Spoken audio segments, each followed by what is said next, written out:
Welcome to the UI experience. Welcome to the UI experience.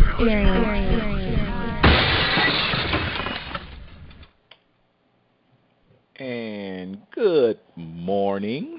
Good Monday morning, as a matter of fact, the most hated day of the week. This is yours truly, Jalal Tariq, with today's edition of the UI Daily Show, which is going to be renamed Real Talk with Jalal Tariq, but we're in negotiations with our sponsors to make that change. But in any event, I want to welcome everybody out there that's listening to the show, those who might be new listeners, those who have always supported our efforts to break out into radio land and to try and get some of these ideas that we have in our head out amongst the populace in general. Today, I'm joined by, of course, my two ace boom coons. What does that mean anyway? Where did that come from? Terry, I know you got something on it, but anyway, I'm joined today with Terry Banks, TB, and I might add, excellent show the other day. And if y'all ever get the opportunity to check out UI After Dark with Terry Banks, he was playing the best in the Brown sound, as the old DJs used to say. Love making music, baby making music. So if you ain't trying to get pregnant, don't listen to that show. In any event, I'm also joined by my other guy, Patrick Irvine, the host of Bridging the Gap and Open Discussion and, How to Be a Success in 30 Days. The brother got like 5 or 6 shows. And, yeah, right. He participates in about 10 more shows. I thank them brothers for being here, always supporting the Daily Show, and always having timely, relevant comments to make on whatever topic we may come up with. And before I go any further, did we ever get the commercial ready for our donation drive, PI? Did you ever get that? Give me 1 second. Uh-oh. We got a commercial, y'all.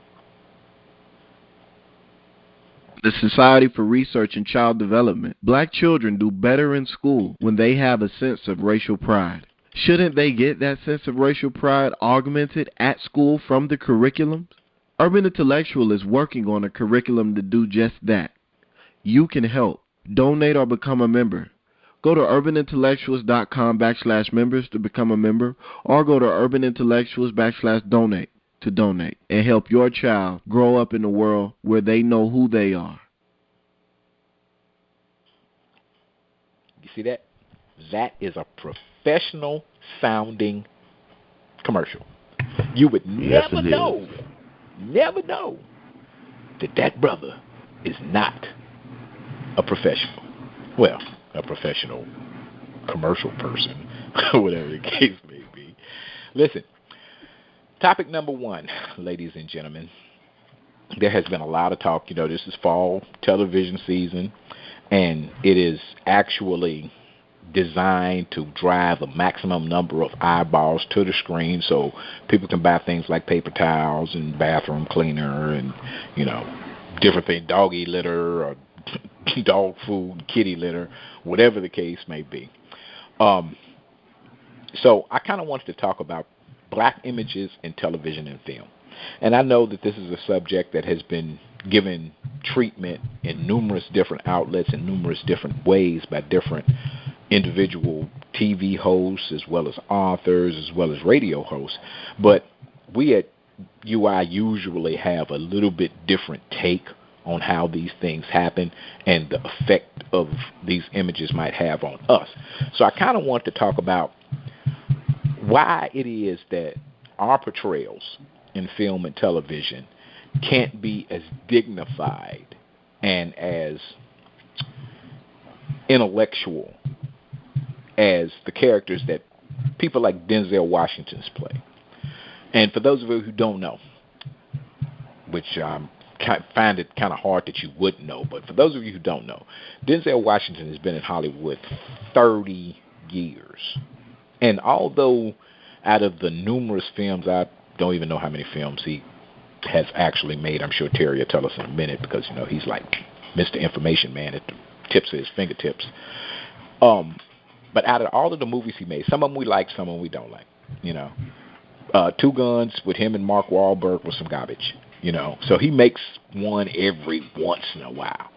But for the most part, the brother makes really, really good movies, especially when he's dealing with historical issues, like when he played Malcolm X, or when he played Hurricane Carter, when he played the professor in the movie about the debate team. I forget what the name of that was.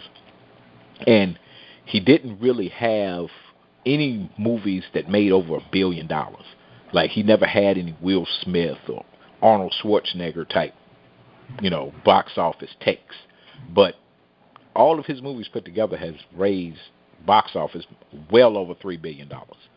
How much he got of that, I don't know. But I know he's a $20 million man.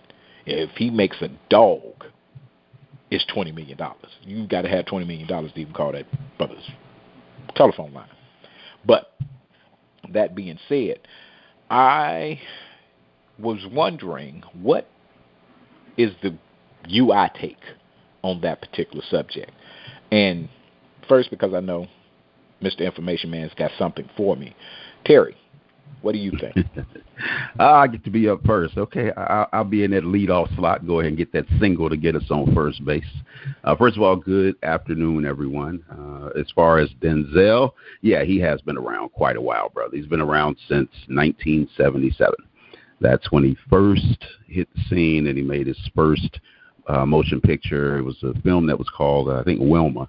And it was back in 1977. So you can look that up and look up Wilma and look at that year. So if you go back to 77, we were 14 that year, KP. So you do the math, and that's how long he's been in the business.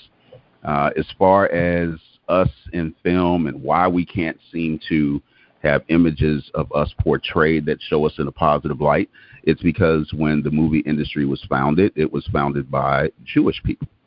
So, you know, I kind of don't like to say the term Jews. It sounds almost like a slur to me, but Jewish people, Jewish men, they made Hollywood. They formed Hollywood. They are Hollywood.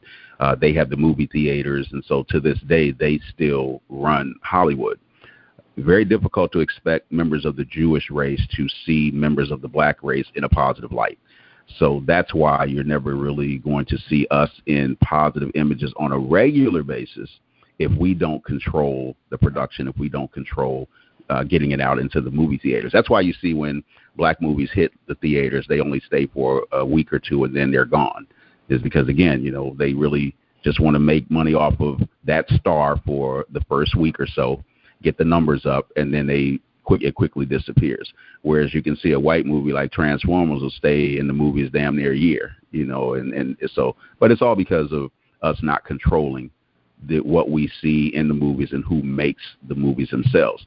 Now, let's go back to the beginning, though. If you're going to look at movies in general, let's look at what they first came out with when they first started making movies and how it set us up to be on the lower end of what's seen in positive light and what's on the higher end. There was this movie that came out back in 1915. I think about how far back that was. My grandmother was 3 years old in 1915, my dad's mom. She was born in 1912. She's 3 years old. They make this silent film, and this film is called The Birth of a Nation. That movie was originally called The Klansman. And what that movie was about, it was about Civil War and Reconstruction. And it was about pro-Union Stone versus Confederate Southern. And so what it showed was, you know, sexually aggressive black men, you know, attacking the pure, chaste white woman. And then it just made white people so mad that, you know, we've got to eliminate these black animals. Now, remember, this is the start of what people are seeing as images on television of us. So when you start out the movies putting us as sexually aggressive animals and we're just attacking white women, here we are at 2014, and what do you see? You still see men being portrayed in negative images. Now we're the gangster, and we're the thug, and we're the criminal. and we're the illiterate dude who's just making babies and leaving them, and we're in prisons and we're mad, So I'm sorry, I just see life for what it is. I always see right into what people's motives are. And, the Jewish race, when they started Hollywood, the Caucasian race, when they participate in making movies, they always want us to be portrayed in those subservient roles, and they want us to be portrayed in these roles as if we are the problems in society. So when you have someone like Denzel who's able to break through that, and Angela Bassett's been able to do that, and a few others, Halle Berry's been able to kind of leap over into that realm as well, it spins a positive light on us. But just 2 or 3 of us making movies and doing that, it's a drop in the bucket. It doesn't make it doesn't really matter. It doesn't have an impact. All of us need to be able, all blacks who are in films need to be able to say, look, I'm going to turn down these roles if you're going to continue to try to put me in blackface.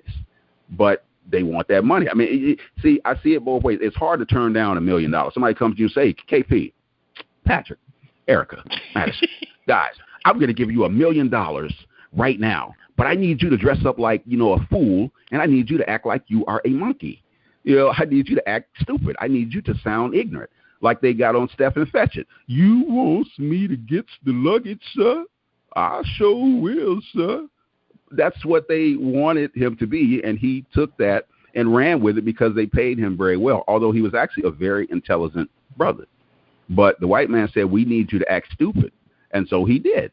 So this is what's happening in the movies. You got too many people that want that money, and I can't be mad at them because, I'm struggling financially myself. So if they came to me and threw $5 million in my face and said, hey, we need you to act like a gay man, I'd have to take it to my Lord and say, do I really want to do this? Because a lot of people are going to do it. I remember you saw Ving Rhames dress up like a transvestite in one of those movies, and that was the ugliest thing I ever seen on earth. To see. Yeah, I was like, dude, is that really Ving Rhames doing this? Is he really wanted to tackle this kind of role? But they threw a lot of money at him. Yeah. So and of course Wesley Snipes, dressed up as a woman, and then now you got black men who have no problems with dressing up and acting like women. Basically demasculizing us. So it just comes down to us as a people in the movies wanting to take a stand and say, if I'm in the movies, I'm not going to accept these kinds of roles. I need to have roles like the ones that Denzel plays, like the one that we're talking about now. And again, are they really going to do that? Very few of them are. They want that money, they want that fame, and they want to get started in Hollywood, so they'll go ahead and accept the blackface type role. And that's a good point too. And to an actor that's just starting out, say, for instance, this is his maybe 3rd or 4th film, and everybody knows his face, but nobody really knows who he is. I could see that as a way of saying, okay, well, this is going to be my first big payday. So I can understand the desire to actually basically sell your self-respect for money. But I would lose, like, all respect for somebody like a Denzel Washington if he dressed up as a woman. And played transvestite or something like that, because of what I'm used to seeing from him. And I'm thinking that he's so far along in his life and so far along in his career that he doesn't have to do things like that. I don't think he would anyway, but, stranger things have happened. Like you said, Ving Rhames, Wesley Snipes. Ving Rhames he's built a third of his career off of kind of questionable behavior in his movies. You know what I mean? But, Patrick, what's your take?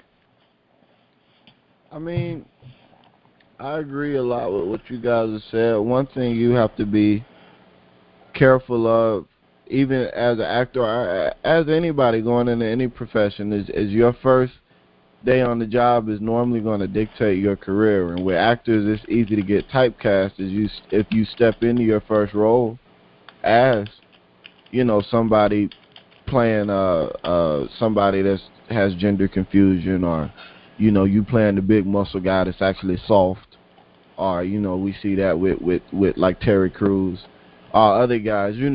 Whatever you come into the industry as, that's how people see you, and that's how they're gonna portray you. And the wonderful thing about Denzel is that he was very careful about the roles he took early on so that he wouldn't get typecast. And nowadays, looking at some of the interviews he's done nowadays, he doesn't get those questionable roles brought to him because he's seen as a serious actor, a serious talent. He's built his reputation up.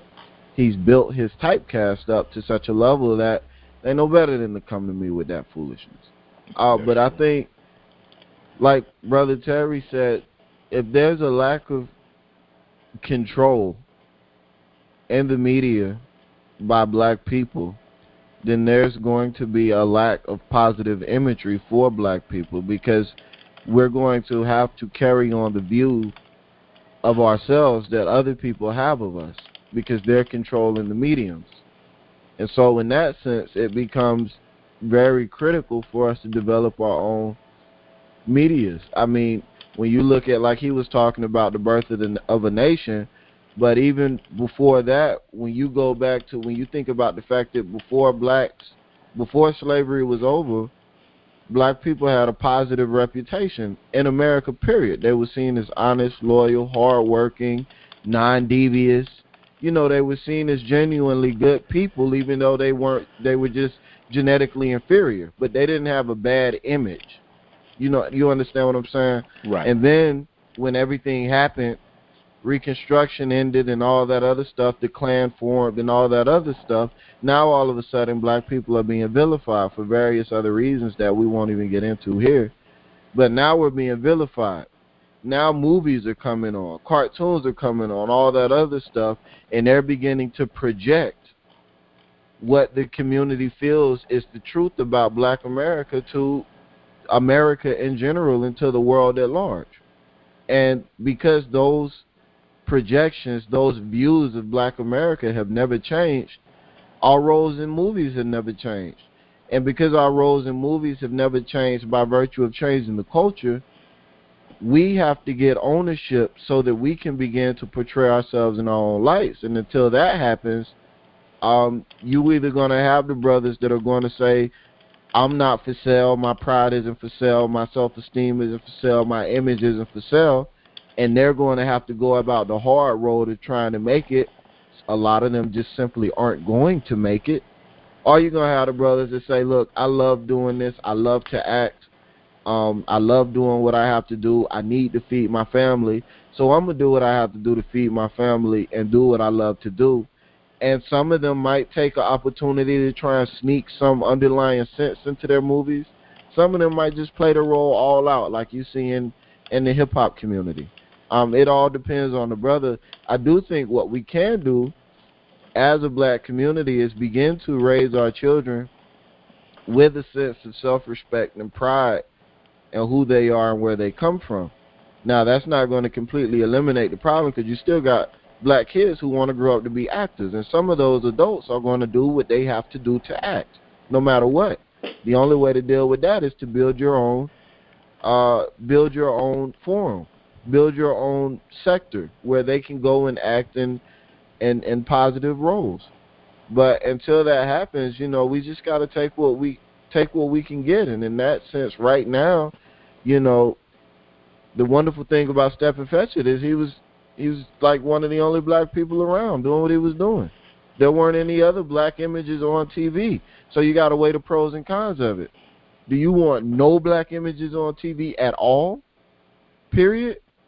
Or do you want your child to at least see that they can get on TV and then maybe try to adjust the logic and the thinking behind that? You know what I'm saying? Like it becomes a very complicated situation. And that's a good point. And to just go in there and just cherry pick one particular point that you made, where do we, as even casual critics of our society and our society's forms of entertainment, where do we separate art from, what's the word for it? Art from a negative portrayal. Because like you said, some kids get into it because they like really love the art. You know, this goes all the way back to, you know, when I was in high school. and I was in the senior class play. And I played like 5 different roles. I read everything from a boxer to an announcer to a shifty guy in the alley passing off drugs. I forget what it was. But anyway, I had about 5 roles in that. Where do we separate those children that want to act and say, take whatever comes along? Because like you said, once you get inside the system, you'll have your opportunity to change the system. Where do we separate that from also telling them children, hey, be realistic about this? Because we've been in movies since, like Terry said, like 1915, maybe even before that. We've been in movies, but we still, no matter how much money certain individuals of us have made, no matter how much money and how much clout we have collectively within that industry, we still have not changed the way that industry portrays us. And we all know that the reason why that is because we're the employees and not the employer. And take, for instance, somebody like a Danny Glover, who has always strove to make positive movies, but can't get an interview with anybody that might want to back a movie. And a lot of people don't really realize just how the movie industry works. Those are investments. That's like saying, I have a better mousetrap, and here's my better mousetrap, and I want all of you to invest your money in it because you're going to get X amount of dollars back. Same thing with a movie. You pitch your idea. Producers, executive producers, assistant producers, they all invest in that project for an eventual return from the box office. And those individuals can look at you and say, okay, well, you want to make a movie about Marcus Garvey. No. It could be Denzel's going to play Marcus Garvey, Idris Elba's going to play somebody else, or whatever the movie might be about. And you can have some heavyweight actors in it, but nobody will greenlight it because of the subject matter. So what do you do in a situation like that? Because my kid likes to act. He says he wants to act when he grows up. What do you tell your child then? Is there a point where you say, look, I know you want to act, but like Denzel said in an interview not too long ago, when he was talking about when he first broke into the business, somebody pulled him to the side and said, where you start is where you end up. And that's why he's been so highbrow in the different roles that he takes. What do you tell a child? Anybody? Well, you if you sit down and have the discussion with your child, and you let your child know that the images that he portrays are going to reflect how people view other African Americans. So he's really portraying a role that is going to be widespread in how people view us. So it would then be up to that child as they grow up to determine what they're going to stand for. How bad do you want the money? Do you want the money so bad that you're willing to transform yourself into a woman, to get the money if you're a man? And then are you willing to transform yourself into a man to get the money if you're a woman? Are you willing to play a prostitute? Are you willing to play a thug, a dope addict? So, when you have the discussion with the young people, you just have to have them understand that they're going to be representing an image that a lot of people are going to see as real. And it's unfortunate, but it's just fact. When people see us on TV, they actually think a lot of times what they see is absolutely 100% real. So you'd have to have them have a sense of pride in who they are and understand that if this is what you're going to do for a living, you have to be willing to go without sometimes to establish your identity. So you may have to turn down the role when they come and say, hey, we want you to play, the black dude that's running around here assaulting white women at night. We want you to play the black rapist. You need to be able to say, man, get the out of my face with that role. You need to be able to say that. And if they don't give you any more work, then maybe it's not for you to be an actor, or it's for you to start your own black theater troupe or teach instead. But again, it comes down to your own personal choice. Some people are just going to be like, hey, they threw $5 million in my face and said, hey, go play a black rapist. I couldn't turn down the $5 million. So it just depends on how bad you want the money. If you want, that's what selling out is about. Some people just like, hey, I don't care. I'm selling out my people because I want to be rich. Others are like, hey, I've been struggling along all my life and I'm doing all right, so I'll just keep on struggling. But I'm not playing no black rapist, going around raping white women. I'm not playing that kind of role. And that's what Denzel has done. Cicely Tyson did that. Esther Roll did that. And there are others who said, I'm not going to play those kinds of roles. I'm just simply not. So they took a stand, and that's what I would have my child know. This is what some actors did. They turned down these roles, and look, they still turned out to be successful. So, again, this all comes down to personal choice. What are you going to stand for if you were to be an actor? That's what it would come down to. That's for sure. You got anything to add to that, Patrick? No, Terry just wrapped that up pretty neatly with a bow. And you know what? And just to bring up an interesting point, where is your cousin, Terry? I'm glad you said. See, that's one of the things people don't really know that. Right. Yeah, exactly. Because number one, I don't publicize it, and right. And our family doesn't really like to just put it on our chest and say that's who it is. But my cousin is actually still acting. He's a legend now. Everybody knows him, and I'll go ahead and tell you who he is. How many people remember the show What's Happening with Raj with the big glasses and Dwayne and Rerun? Well, Roger is my cousin. That's my close first cousin, as a matter of fact. His mom, Miss Liza, that's my aunt. That's my my mother's daddy's sister. So we are cousins. And Ernest Thomas has been a cousin for years. When we first moved to Gary, that's who we stayed with. It was his mama, Eliza, that convinced my mom to move from St. Paul, Minnesota to come to Gary.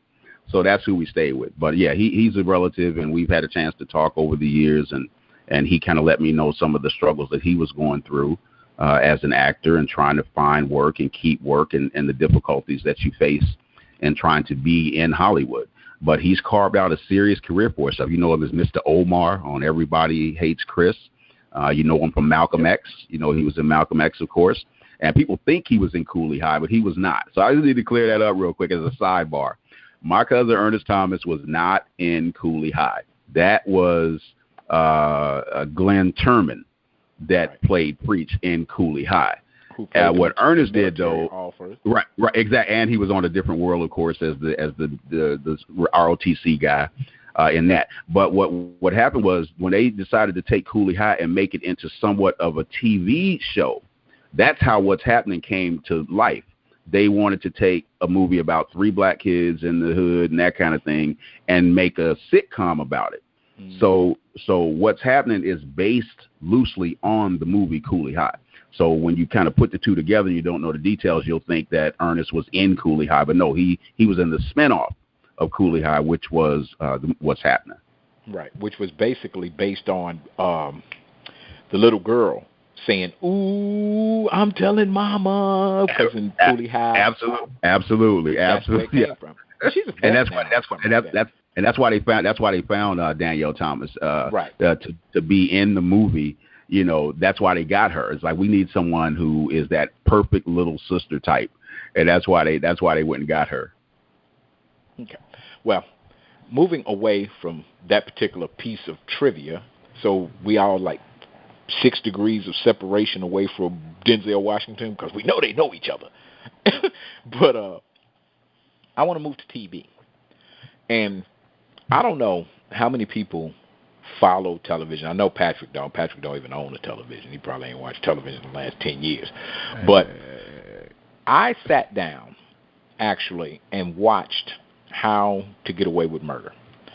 Not because I'm a big Shonda Rhimes fan. I can take or leave Grey's Anatomy. I'm basically off Scandal. I've been off Scandal since it first started. Not because I didn't think that Kerry Washington was a great actress. I didn't think that, Columbus Short was a great actor or whatever. That wasn't the reason why I didn't like it. I didn't like it because I know too much about the real world to know that kind of stuff is not going to happen. The white president of the United States is not going to have a black mistress. That ain't going to happen. Not in today's society. Too many cameras. Right. But be that as it may, I watched How to Get Away with Murder just to see, what she was going to do, whether or not this is going to be a little different spin on it than her previous shows or what have you. And what left what I left with after watching that movie was, Shonda, you got way too much going on in that movie or in that show. Different plot twists and, the whole, there's a term for it in Hollywood, the ensemble cast, where everybody's got their own little backstory that we have to, and it got to be confusing after a while, and it kind of, to me, along with, I watched Blackish also. I just want to see what that was about. Same problem with that. Way too much going on, and it seemed like it visited a few stereotypes that I would have thought that a black woman would not have tried to touch, because I would think that if she was going to touch them from an educational point of view, I would be all with it. But to touch a stereotype just to make that stereotype then funny in hopes of maybe lessening the impact of that stereotype, she missed. It was a straight strike. So I don't know if either one of you guys watched those particular shows, and if you did, what did you think about them? Well, I did not see the murder movie that you're talking about. I did glance at the previews of Blackish and watched a bit of the trailers, but I haven't had a chance to actually sit down and watch a full episode. When it comes to Blackish, I just have a different view than some people. We got our pro-black brothers and sisters, and then we have those that see it in a different light. In this case, I see it kind of in a different light. I'm glad to see black folks working. If you got a job and you're able to make some money, I'm for you. So to see Fishburne working, to see Tracy Ellis Ross working, to see Anthony Anderson producing and working is a positive. We just said we want to see black folks do a little more. Okay, well, now we have them doing a little more. And they're not playing hoodlums. They're not playing dope dealers and drug addicts. They're playing a family. It just so happens the family is blended. They're not, in the projects and in the ghetto. They're not the PJs like Eddie Murphy's cartoon that came out in the early 90s where everything was stereotypical in that cartoon, so much so that the NAACP and other black leaders made a fuss and got the show took off the air. This is not that kind of show. These are positive. You got people who just are so pro-black that they want to start throwing they acting white and they getting away from being black. Sometimes you just have to kind of mind your own business, so to speak, and let people live their lives. They did the same thing with the Cosby Show. They started attacking it. Well, no, the black people really don't live like that. Yes, some of them do. Just because you don't, just because you in the hood don't mean everybody else is. And just because you in the hood don't mean everybody else got to stay stuck in the black hood mentality. It's okay to move ahead sometimes. It's okay to make progress. And so that show is just showing this is a different type of a black family. We're trying to, move out into society. We're trying to mix and mingle with America. And we're not selling out who we are as black folks, but we're also recognizing that, we have gone out and moved away from everything and all things black. So you'll have those that will attack them and those that won't. Me, I want them to stay on the air because there aren't enough images of us. So whether I like the show or not, I would have it on my TV, even if I was on the internet, just so the ratings would show somebody's tuned in. We always complain when they take black shows off the air, but then when they put black shows on the air, we complain. What you going to do? You can't have it both ways. If you want us to be on TV, stop complaining about every damn thing. Just support some things, and then when we're not on the air, like I said, now you complain, man, they don't want to give us no shows. So our people are a trip. Sometimes you just can't please us. That is true. Patrick. I haven't seen either one of the shows, but I have often had the thought that it's interesting that black people will, in the pro-black community in particular, black people will tell each other to get rid of their TVs, but then in the same breath turn around and say we need more black people on TV. So that's always been an interesting concept to me. Me personally, I do own a TV. I just don't have cable, and my TV needs to be dusted every week. I do watch shows when they come on. Like I have every intention on catching Blackish, but my I'm so patterned to not turn on the TV unless I'm watching Netflix or something, and I do that largely from my computer. That it's just, I just don't remember that I'm supposed to be watching it until it's after it's come on and gone off. But just in particular, I just find that particular aspect of Black America interesting. We're constantly telling each other we got to get away from the TV, we got to get away from the TV, and then we're telling each other we need more black faces on TV, we need more positive black imagery on TV, we need more this, we need more that. So, and to clear this up, to make it quite point blank, plain and simple for those people that aren't really getting the connection of what I'm getting at, even if we had a bunch of black people on TV playing positive role models and displaying positive black imagery, if no black people have TVs, then the shows aren't getting rated and they're getting canceled. That is so true. We have to, I just think we have to make sure that our message is congruent with our end goals. And that's one of my biggest beefs with a lot of what we're trying to do in the black community. What we're telling people to do doesn't exactly line up with the end goals of what we're actually trying to accomplish. Matter of fact, a lot of what we're telling each other to do is in direct conflict with achieving our end goals. So I just, to that aspect, to that point, I just wish we would think a little more further down the line. But I haven't seen any of those shows. I do want to watch Blackish. To be honest, I don't have too much of an interest in watching How to Get Away with Murder. I saw a couple episodes of Scandal, and then I had to go and meditate for a few hours. It's not that it was a bad show or anything. It just didn't sit right with me. I can understand how some people would like it. Me personally, I just didn't like it. It's just me personally. Well, let me see. The thing about it is that's why we have these debates, because television is meant for the user, the person that's viewing it, to make a choice as to what they want to place into their minds. What thoughts do you want to occupy your mind? So those who love Scandal, and every time it comes on, they flood the internet and everything is scandal this and scandal that.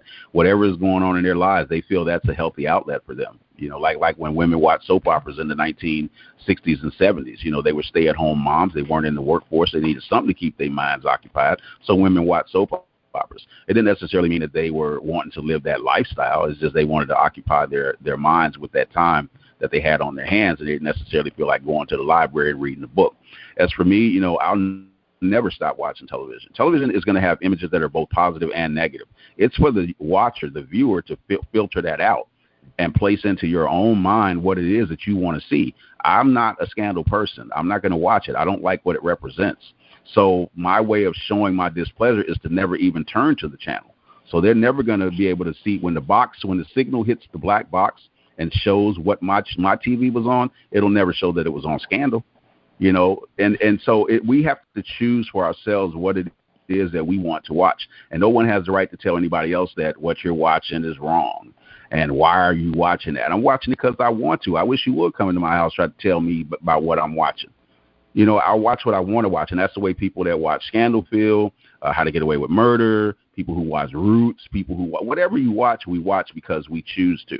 What my problem is, again, is to say we don't need televisions is ridiculous, because if UI decides to branch off into television and we take this show from radio to television, who's going to watch us? If we don't have, like you said, if we don't have television, we threw them all out, who's going to watch us? Now, here's where the contradiction comes in. What about the internet? If we got to get rid of the TVs, why not get rid of the internet too?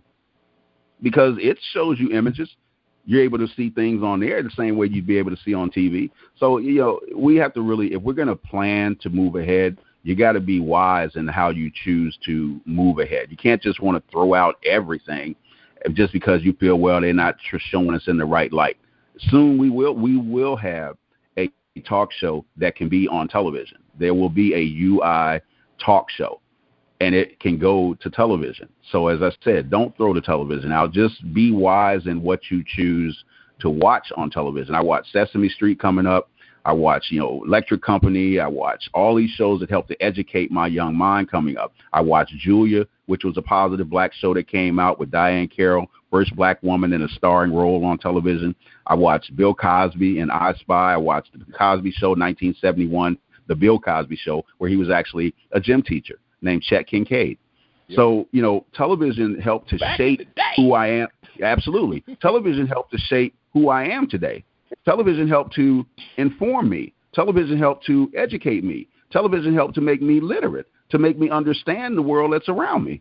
So for people who just say, well, television is bad, maybe for you.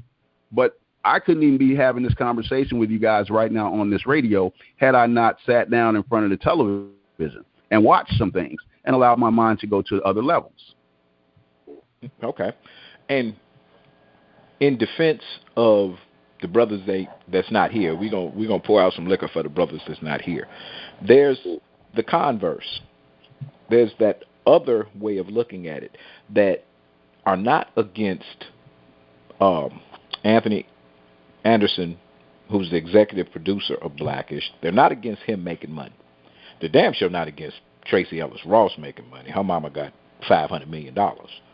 And she's fine, so I just want to look at her because the woman is fine. So even if I don't even like the show, I'm watching her. You're right. That woman came to you. If you weren't married, that woman came to you and said, "Be my man." Whatever, bro. She look kind of. Anyway, we're not even gonna go in that direction. Whatever. You would not be turning her down, no kind of way. Okay. I tend to drift toward my women a little darker, but that's just me. In any event, I'd probably be like jumping through the window. Anyway, from the other point of view, it's not that people are against that, and it's not that people are saying throw out your television. I will say that there is that dichotomy, like Patrick says, that we will scream about what's on TV. You need to have more shows, and then we're gonna take somebody like a Claude Anderson or Dr. Henrik. We're going to put them on their own show. Oh, man, this is boring. I ain't watching this. You know what I mean?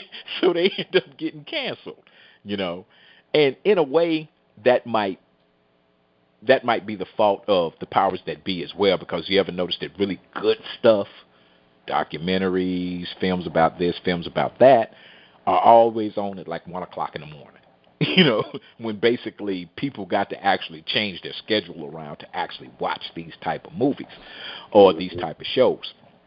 There's always that point of view that has to be taken into consideration as well. But what people will say about Blackish is not its quality.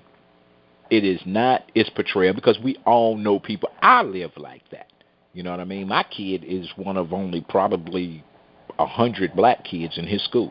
You know what I mean? He'll come home and look at me and say some of the same things that little boy on the show says.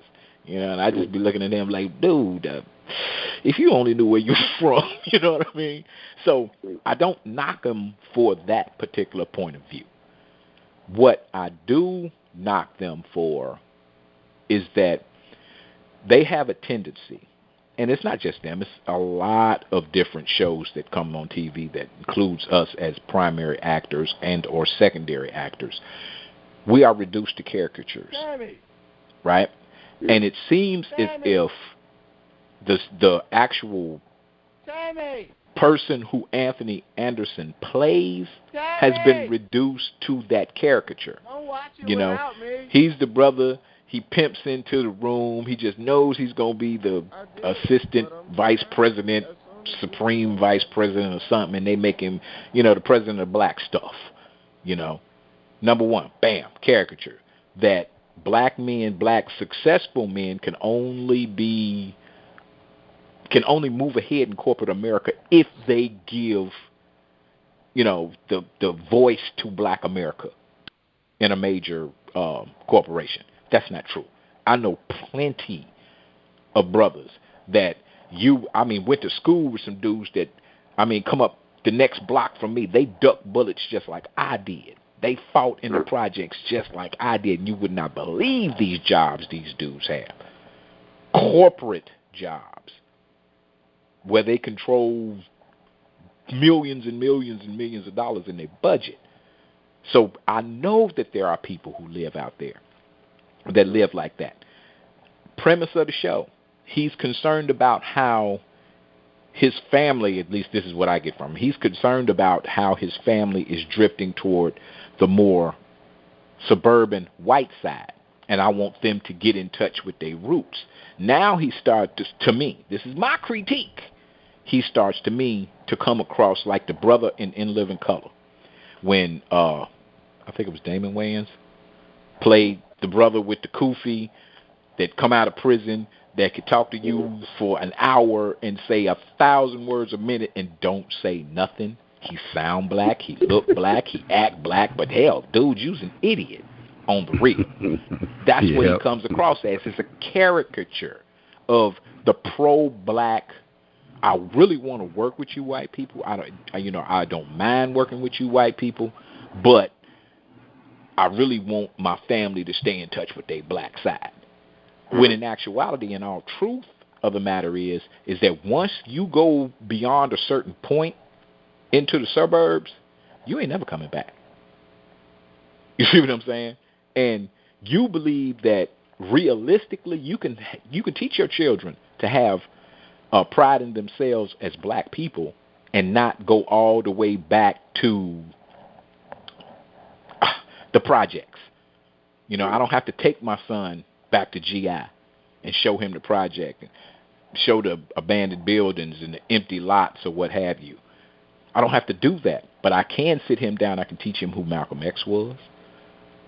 I can teach him who Martin Luther King was. I can teach him the normal names that we as black people think that our children should know about. And not just the usual subjects, the Malcolms, the Martins, or what have you. I can give him things to read that will give him a sense of where we come from, where we are, and hopefully where we need to be, without going through the wearing of the dashikis. We don't have to become a spectacle in teaching our children about ourselves, and that's what a lot of people see about Blackish. They can give a damn about people who's already rich. You don't get to be an executive producer of a show without being rich already. True. So, well, I know our hour goes too fast. We got like 12 minutes. We're gonna try to cover these other topics real quick, or we're gonna run over a little bit. We're gonna run over a little bit. We always run over a little bit. Never on time. Never leave when everybody wants us to. Anyway, a real quick response to what you just said. I think it happens all too often that we do try to. I think if you just want to teach your children to be proud of who they are, which is a necessity, then that's definitely a route to go, and you can definitely do that without going back to the hood or to the projects or wherever else. My only real question with that is, people rarely ever employ the use of statistics when they talk to their kids. They rarely ever employ the use of big picture type devices when they're teaching their kids. So they give their kids all these books to read, and they give their kids all these lectures and all these other things, but their kid is living in a world that is not congruent, or it doesn't match up with what their parents are telling them about Black America. So a disconnect develops. And I think in that disconnect, you have kids who either begin to disassociate with modern Black America, or begin to develop an unrealistic view of where Black America is. And neither one of those types of mindsets are going to be beneficial for uplifting Black America. And a lot of those kids are going to grow up not even acknowledging that Black America is in dire straits, or that it needs to be uplifted, or that it needs all of the other helpful things that it needs from those children who grow up in environments where they can make an impact. So I think if you're going to go that route with your children, you need to employ things that let them know you are in a beneficial position. Like, your status in America is better than probably 80% of everybody else that looks like you. Probably even higher than that. I think it becomes important to give them a total picture of where their people are. Unless you just want to instill pride in them and have them, go out, get what they need, be proud that you're black, go out, do what you need to do, blah, blah, blah, then that's one thing.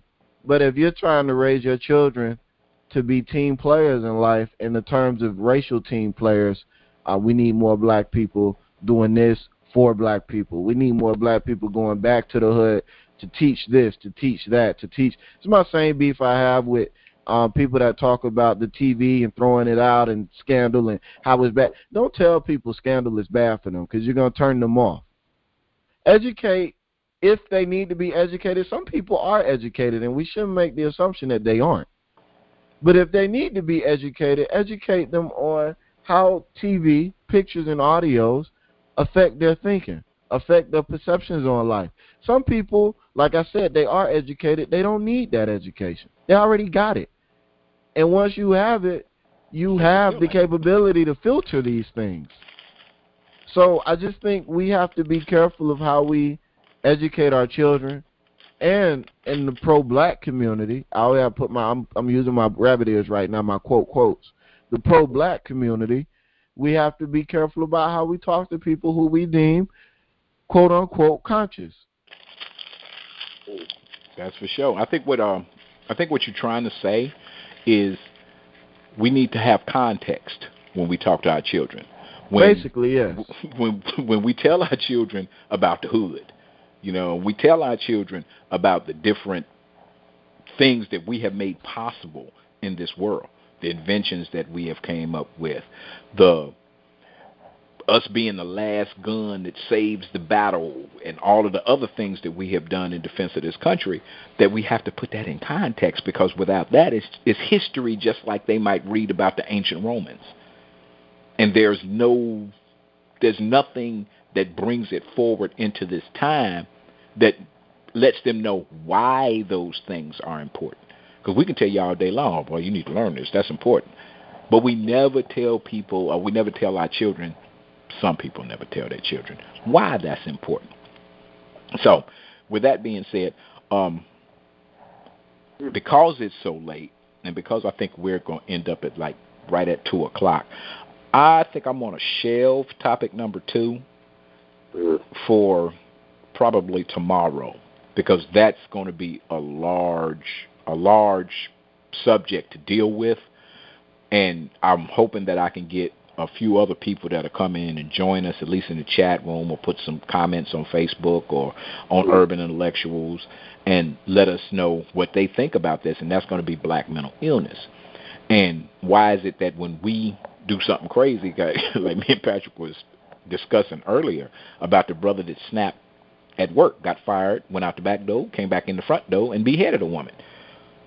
And how he's splashed on, you see the mug shot now, and they talk about what he did, but you have not heard one single time anybody say anything about post-traumatic stress disorder. You haven't heard anybody talk about schizophrenia. You haven't heard anybody talk about any of the things that might have led that brother to do what he did. And nobody's condoning what he did. Nobody should have their head cut off, especially not a woman. Whatever it was that was going on in your life, I don't care if they called you a bunch of niggas and kicked you in your ass as they was firing you. It doesn't matter. You still don't have the right to go around in front and just behead the first woman you come into and stab somebody else, because he stabbed another woman multiple times, and I think she's still in the hospital. So the question is, why are crazy white people crazy, but black people are just evil or prone to criminality? Where's going to be his diminished capacity defense? Where's going to be his guilty but mentally ill defense? You got people like the dude who shot John Lennon. He ain't never getting out of prison, because he's crazy. Boy, you can best believe if that was me, I'd have been dead probably 20 years ago. They'd have gave me the needle 20 years ago. You killed a legend, But he's crazy. What happened to the dude who shot Reagan? Ain't he still in prison? Or is he dead? I forget. You see what I'm saying? But that's a subject that I want to deal with. But like I said, I want to deal with it on a more lengthy type show and have a lot of time to actually delve into that and kind of pick that apart a little bit. But we moving up on our last 5 minutes of the show, because we want to try and keep it to an hour today, because I think some of our members have other things to do. So I'm going to start winding it down. There was another thing that I wanted to specifically ask about. There's a picture on our page of a young brother that got, I guess, pistol whipped by some white guys, I guess. And, I mean, they left the poor brother in the hospital with brain damage or what have you. Does anybody know anything about that and what led up to that? Because all I've been able to find is just what I've been able to find just off of the post of, I guess, one of his family members, because I kind of want to investigate that. Anybody just the quick details of that the police beat him up and pistol whipped him. As far as the details in terms of what he did or what he was alleged to have done, I haven't delved into that part yet. Okay. I want to deal with this also, too. This is going to be one of my usual rants. Look, I hate to put it out here like that. Next time somebody posts something on the page from Cerebral City, you getting moved. Because there is a picture of the first ever humanzee, a cross between a human and a chimpanzee, was born in Guyana.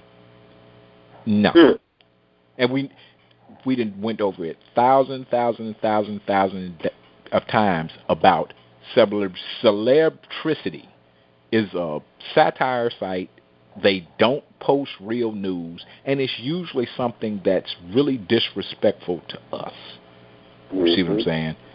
And people still come in, and it's not, like Patrick or Terry or Jackson or somebody like that. These are usually people who nobody else knows.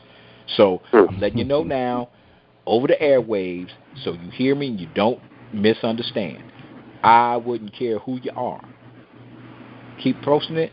You will be deleted from the group, because this is getting to be ridiculous. And I just want to say that. I just want to give my rant on that, because some of the stuff that I see coming out of that site is just ridiculously stupid. Yeah, and it just serves no purpose, period. And not only that, you'll be blocked as well. It's just nonsense. We don't need ignorance. Again, we're trying to deal with our issues in positive ways, and even if we have serious debates that get intense, we are still focused on the single goal of trying to figure out a way to move us forward as a people. And to have these dumbass pictures and images come on to our page is just, as we said, they're viruses is what they are, just like the people who are posting them. You're more of a virus than you are a part of the solution to any of our problems. Patrick, you want to say anything about that? No, you know me, man. I just roll in the background. just delete people one day. They remember. Things happen. We're gonna be the new police department and develop a quota or something. I just chill in the background. Did y'all see the thing about and this is out Tariq. Did y'all yeah. Did y'all get to see it was a clip that somebody put out trying to say that I think out of Canada, saying that the Egyptians was white. Yeah, I saw that. It was supposed to be a YouTube clip or something. I didn't even click on that garbage. I was like, nah, I ain't gonna do them be mad for the next 2 or 3 hours for nothing. I ain't got nobody I can cuss out, because I don't even know where the video came from. So, yeah, I saw that. Yeah, don't buy into it. We all know that Moses did not look like Charlton Heston, and Ramses did not look like Yul Brynner. And you can best believe Cleopatra damn show didn't look like Elizabeth Taylor. You got that right. So some things you just have to see it for what it is. They're always going to try to, portray their images as somehow dominating all of the earth ever since man was born, and we know the real story. Yes, sir. Well, the thing about that is, if we would actually go and read the report, the scientists said absolutely nothing about the racial makeup of King Tut. There was nothing in the report about that. What happened was Swiss genetics company took a screenshot of a documentary and said, according to this screenshot, King Tut was white and shares the same genetics as 80% of white men in Europe. And then they immediately launched into a promotion which said for $1,500, we will see if you're related to King Tut. Now, right after they did all that, the scientific community pretty much came out and said, after the man who produced the report came out and said the results on his racial makeup are inconclusive, the scientific community pretty much came out and just destroyed the whole field by saying, look, King Tut, when he was first unearthed in the 1920s, he wasn't handled with care. All of the DNA samples are contaminated. What we're looking at is basically somebody doing a DNA report on a modern human being, and since the only modern human beings to deal with King Tut's body were white, of course you're going to get results that show that he was white because his DNA has been contaminated. And then you have the other sect that's saying after 3,000 years, human DNA does not survive that long, especially not in the baking hot heat of Africa. So there's no way possible that you would even have DNA to show whether he was black or not.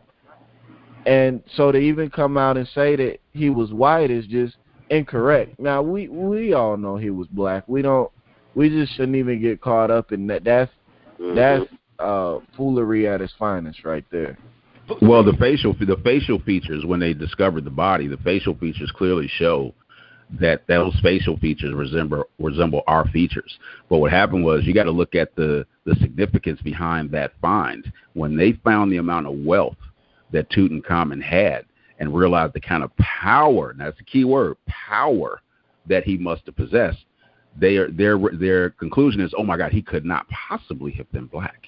You see, so what they did is they made these attempts to reconstruct his facial features to try to make it as look like he had more of a narrow nose and less of a projecting forehead and that kind of thing. So, it just shows you, again, they don't want to give credit where credit is due, because then they would have to rewrite their own history, which they're not willing to do if it shows that black people were, in fact, in truly, truly respectful positions of power long ago. Mm-hmm. Same reason why they shot the nose off the Sphinx. Of it all. That's the main purpose of it all, though, what I see, because if you just look at, like, modern-day things that they've done, as far as, like, music and dances even and stuff like that, every time that we were the originators, and I read I got to see a little video clip that I had posted. I don't know if it's on Urban Intelligence or not, but it was about, and I'm pretty sure I put it up there, it was about George Washington Carver, and there was some things that I had never knew that he did, and where the name Plant, as far as businesses came from, I didn't know it started because of him, and a lot of other different things he did, and how he was castrated, as a child, because when the white parents adopted him, how they didn't want him to grow up and have sex with their daughter, and it was just some real eerie stuff. And how they used us for their benefit in all ways. We be the one finding stuff and pioneer it in most cases. And they always take the credit like they were the ones. And Dick Gregory told about how, the Patterson model of cars was way better than Ford.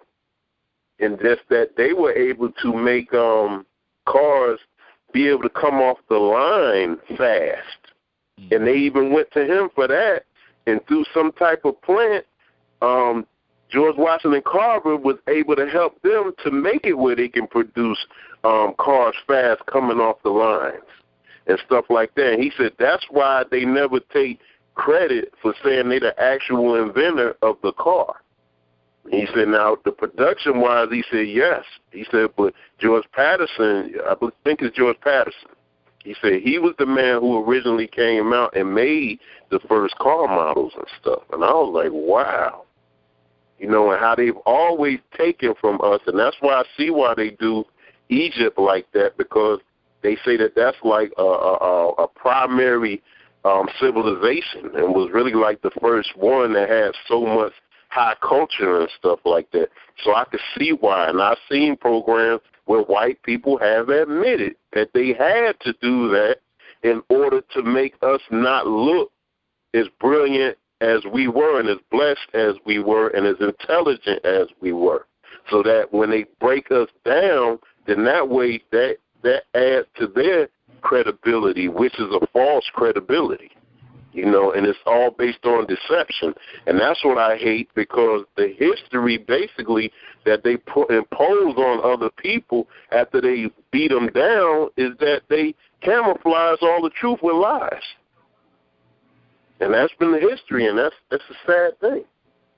Well, you know, but you know, that's a show, you guys. We could actually do that show in and of itself when we talk about things that black people have invented or created that were somehow stolen or given credit to the other race. Just one name to throw in particular would be Garrett Morgan. Garrett Morgan was an incredibly knowledgeable African inventor. He invented the traffic light. Now think about if he would have gotten the residuals and the royalties off the traffic light, which are all over the earth. This man's family and his family and then family and everybody associated with Garrett Morgan should still be getting broke off. But do you see anything about his name associated with the traffic light? No, but he came up with the traffic signal. The same thing with the gas mask that men took into war. That was a brother. That was Garrett Morgan that invented that. Even the hair straightening chemical that you use to conk your hair, that was him. But do you get credit for that? No. Why? Because it's, as we've been saying, you know, they just don't seem to want to acknowledge that our brains were given to us by the same creator that gave you yours. So you're not the only ones that can come up with thought. You're not the only ones that can invent and create, but they just want to always make you believe that they were. And with that, now we have officially ran over. We was on track, too. It's Al Trick's fault. No, seriously, though. I want to end this with my own little personal positive minute. I don't think I got 2 minutes worth of positivity in me, but I'm going to hit y'all with at least a positive minute. For those of y'all who don't know, and I think all of you know, because I think all of y'all hit me on Facebook, could have sent me a text message, call me, but that's okay. You know, it's 2014. It's how people do things. For those of you who don't know, Saturday was my birthday, right? And God has blessed me to be on this earth for almost 30 years. I was 29 Saturday. Shut up, Terry. I was 29 Saturday, and what I found out Saturday is something that I would like a lot of you to keep in mind. That when your birthday rolls around, especially when you have a few more of them than maybe the next guy, it's not about turning up. It's not about getting drunk. It's not about getting high. It's not about having a big barbecue. It's not about surrounding yourself with a bunch of people who today is telling you happy birthday, was yesterday was, talking bad about you. The most relevant, the greatest present that I got for my birthday, my 29th birthday last Saturday, was rest. I got to sleep. And for those of you youngsters out there who still, burning the candle with both ends, you got energy to, just do whatever you want to do for as long as you want to do it, you really don't realize the value of a good nap. I slept for 2 days. I just now got around today to actually thanking people for actually sending me birthday wishes. Because I was basically off the net for 2 days. I was peeking in here and peeking in there. But for the most part, I didn't say anything to anybody on any of the sites. I basically just sat back, didn't watch a whole lot of TV, just sat back and just relaxed. And people need to do that more. Let your mind reset. Everything doesn't have to be about fighting the battle all the time. Mm-hmm. And what you'll find out is that when you come back, you're refreshed. When you come back, your mind works a little quicker. You're a little bit more fluid with your thought. You're a little bit more actionary as opposed to reactionary, because when you're tired, it makes you reactionary.